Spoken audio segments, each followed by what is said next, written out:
I want to show you some stuff that some of the ways that I use the Logic in the studio, particularly. A lot of so I'm going to take this off for a second because this is gonna, I'll be able to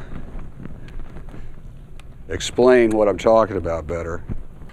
P-bass, an example of a passive older instrument that may sometimes, some of these things have they have some tonal anomalies. They're you know, they sound good, but you know, I mean, they sound really good for what they are. Now I've got this whole thing all foamed up and everything, but I want to show you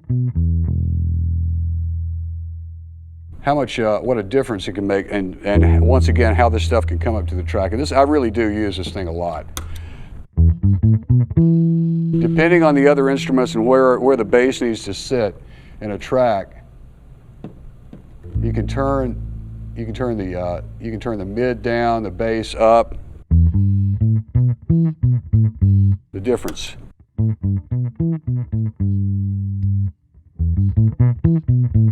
See, it kind of evens everything out. It evens the frequency spectrum out.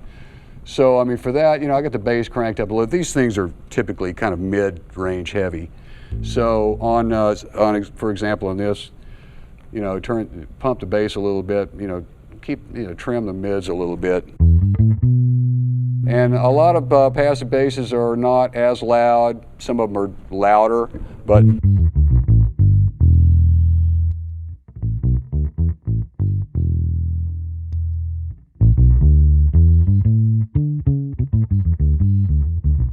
to my ear, that sounds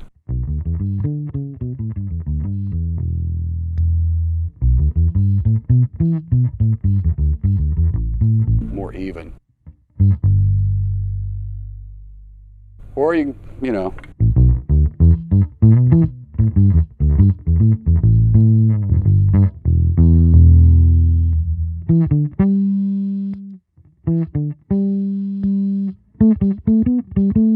See, it speaks much more clearly up here.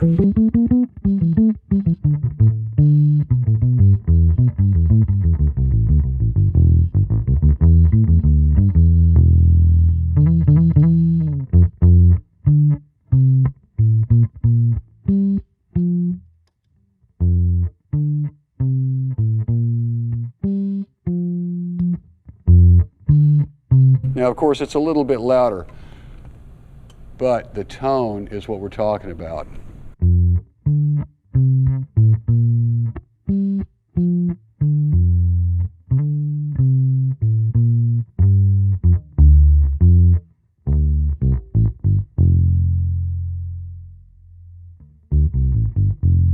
And if you know where you're going to be on the, you know, what register, you can really dial it in. If you know, it's like if you know you're going to stay in a certain area on the bass, you know, it's gonna, you know, you can really get it completely dialed in, get a really perfect sound, and it's always more fun. I mean, with a tone, you know, tone's everything. So, I use this a lot. Shh, don't tell anybody.